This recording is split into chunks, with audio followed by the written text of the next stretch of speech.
the beginning is you got creativity.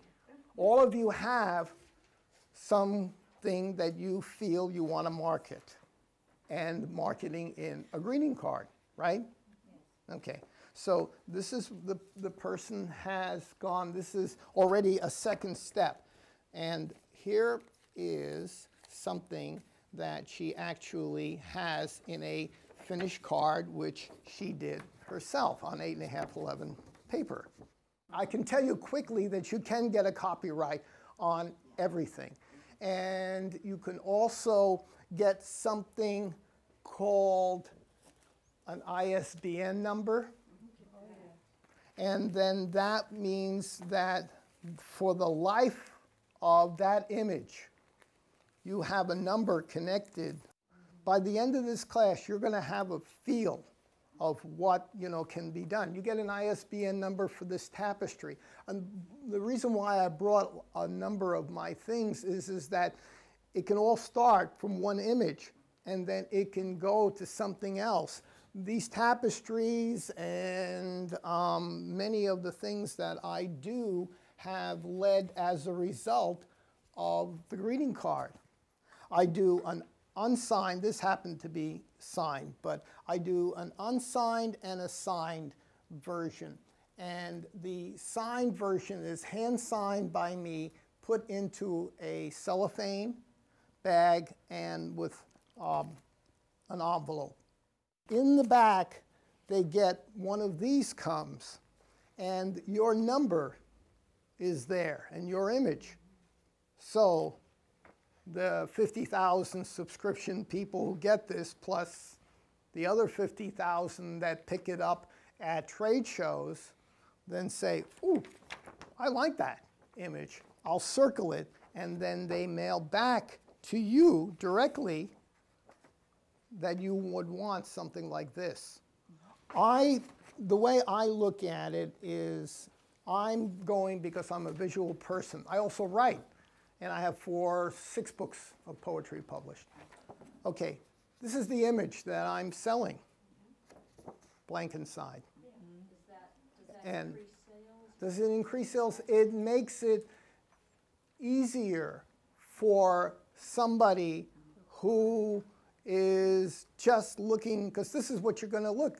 All right, maybe it's on the back, and it may be moving and touching, and but basically, it's the image that the cover. You don't sell the book by its cover. Yes, you do. And if you produce work that is larger than your scanner, or a professional scanner, because how do you get this image onto a card? Basically, let's use an image that already is here. Okay, so I brought you the original. That's the original painting of One Happy Angelic Dog. And that's the 4th painting I did in my greeting card series. This is the card.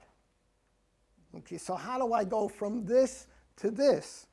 So getting back to planning ahead for shooting, the other thing that I have ended up with artists who have had work in a gallery and figured, well, if the piece sells, maybe I can get it back before it sells and have it photographed. And well, I've worked with people where the gallery calls them up and says, oh, we have somebody from out of town, they want to buy your painting, they're leaving today, we've got to sell it if you want to sell it. And they don't end up with any good record or any way to reproduce from that piece. You see a lot of different works. I work a lot in oil pastel. I love oil pastel. And there are grades of oil pastels. Sennelier is probably the top of the line.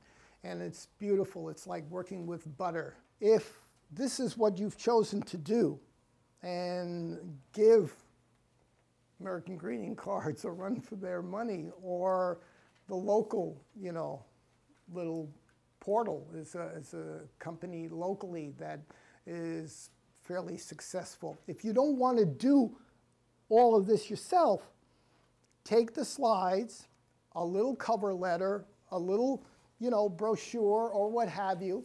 Select the people that you think might be, interested and mail them out. Take an ad in the paper. Or first decide what is the images that you feel are the strongest. So you ask your neighbors, hang in here a couple of minutes and network a little bit, with everybody that's here. All get together and say, hey, we'll all go out and, have a lunch maybe, exchange names. And there's one of you here, I'll bet, again, I got 2 sets of booties left, that can do some selling.